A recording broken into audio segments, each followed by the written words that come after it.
Hey, it's Mars and welcome to my YouTube channel. And for today's video, it's unboxing time. So without further ado, let's start this video.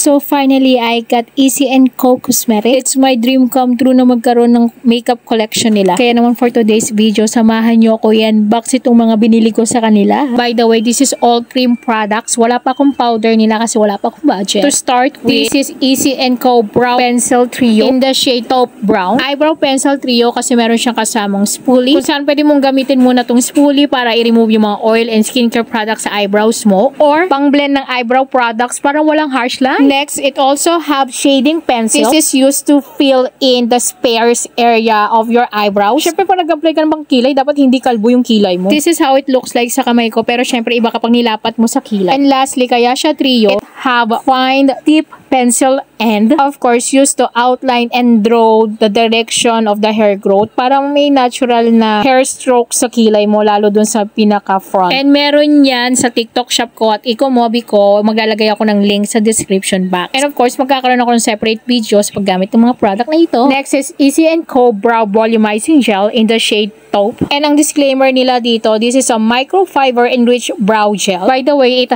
have precision brush. Isa pa sa disclaimer nila is that this gel product evenly covers and condition each brow hair strand. This is also smudge-free finish and buildable formula and make it easy to achieve the desired look at the last 4 hours. And to do that, use spoolie to tame unruly hairs and set brow shade. Then you can layer on until the preferred intensity, color, and hold are achieved. So kung gusto mo ma-achieve yung Andrea Brillantes na kilay, pwede daw ito. Sunod ay Easy & Co Cream Cheek Blush. This is the packaging look like. Dito nakalagay yung shade ng blush. Sa harap, syempre pangalan ng brand, yung grams, sa gilid yung ingredients, and yung disclaimer. And yung disclaimer nila, this is a lightweight multi-use blush that melts into the skin for a lit from within flush. And the creamy formula is effortless to blend and build to the desired intensity. And yung pinaka-packaging ng product ay sobra akong nagandahan kasi ang aesthetic. Makikita sa likod kung anong shade para kapag nandun sa drawer, madali mo siyang makita. And then yung pinaka-packaging niya, para siyang mirror style. As you see guys, pwede siyang maging mirror. Bukod sa mirror sa loob, pwede mo siyang gamitin sa quick check kung napakapal ba yung paglalagay mo ng blush on, lipstick, or pwede mo siyang gamitin lalo kapag nabasag na yung mirror sa loob. O di ba napaka-multi-use? Pero guys, meron talaga siyang mirror sa loob. Ito nga, papakita ko na sa inyo. And guys, hindi ko pa nagagamit talaga yung mirror sa loob. Kaya ngayon ko palang tatanggalin yung parang sticker niya to test kung totoo bang salamin talaga ito. And as we witness, true lalo ang salamin at sobrang linaw pa niya. Kasing linaw ya yung packaging sa labas. O diba? Ang social talaga ng packaging. Ang lakas maka international brand. In fairness, malaban talaga mga local brands sa mga international brand. Affordable pero pwede maging dope. By the way, this is in the shade Milkshake. This blush on pala, you can use brush or fingertips to dab into the cheek. You can also use this for eyeshadow or lips as lipstick. Then just blend well. Apply more if you desire to have intense look. After all, this is buildable and blendable naman. Next is another shade from Easy & Co Cheek Blush. This is Illicit. This is what I like about Easy & Co. Kakaiba yung mga shade niya. Yung tipong hindi mo siya makikita sa ibang makeup brand. Masasabi mo talaga ang shade nila very demure, very mindful, very aesthetic. Isa pa nagustuhan ko sa cheek blush nila is yung pagiging cool tone ng blush nila. Yung pag pinahid mo sa mukha mo, para lang siyang powder sa face. Yung naglalight talaga siya dyan sa pisngi mo para bas lalo kang maging fresh looking kahit puyat na puyat ka na girl at hulas na hulas. And again, this is in the shade Illicit. So far, dalawa pa lang yung nabibili kong cheek blush nila pero parang gusto ko na mangolekta kasi satisfied ako sa performance ng product nila. Pero syempre, abang-abang ako ng sale nila dahil hindi ako bibili ng regular price. Kung gusto mong maging updated sa sale nila, maglalagay ako ng link sa description box.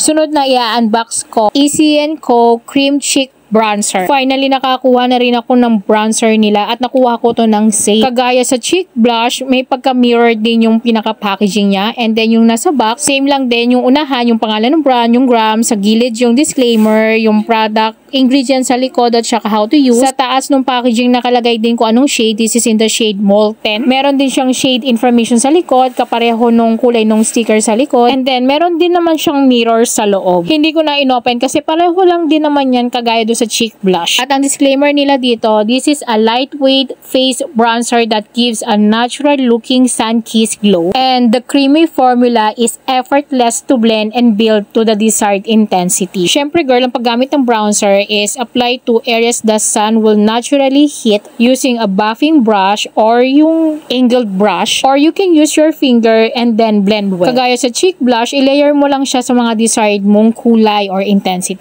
And last but not the least, this is Easy & Co. Hydra Gloss Hydrating Lip Treatment. Ito din yung packaging niya. Sa harap, syempre, yung pangalan ng brand, yung grams, yung sa taas, na dun yung shade. Nasa gilid yung disclaimer at saka kung ano yung product. Sa likod yung how to use at saka yung mga ingredients. And dalawang shade lang yung pinili ko. So, yung color red, that is the shade Baywatch. And then yung color black, shade niya ay Blackout. At ang disclaimer ni Easy & Co, this is intensively nourishing lip oil with the finish of a lip gloss that plumps and protects your lip. So, nag-swatch na ako kanina pero mag-swatch pa ulit ako kasi gusto kong pakita sa inyo kung ano yung itsura ng applicator. This is a doe foot applicator. Ang ganda niya, medyo makapal. Slant din siya para madali mo siya ma-swipe sa lips mo. Yung packaging pala, meron din siyang shade sa ilalim ng bottle. Para kapag nasa drawer, hindi ka malito kung anong shade ang kukunin mo. Okay, so how to use? Syempre, sweep the lip wand directly onto the lips, layer as needed. And girl, hindi siya waterproof, but you can reapply throughout the day as desired. And girl, guaranteed that your lips will nourish and protect. So kanina nakita nyo yung swatch ng Baywatch. Next is, I'm gonna swatch the Blackout. You can wear this lip oil on the top of your lipstick. Pwede din wear mo na yung lip oil bago yung lipstick, or pwedeng ito lang din yung suot mo sa lips mo. Either or, kung paano mo siyang gamitin, it will guarantee nga talaga na it will nourish your lips kasi nangyari na sa akin. And like I said on the earlier of this video, magkakaroon ako ng separate video sa paggamit ng product na to dito sa aking face. So that's it for today's video or unboxing video. I hope you guys like this video. And again, nasa description box ko yung TikTok shop at saka yung Ecomobi ko. Tignan mo na lang. At kung yung nagustuhan nyo yung video ko, you can hit like, subscribe, and comment. Ayun lang. Thank you for watching. Bye-bye!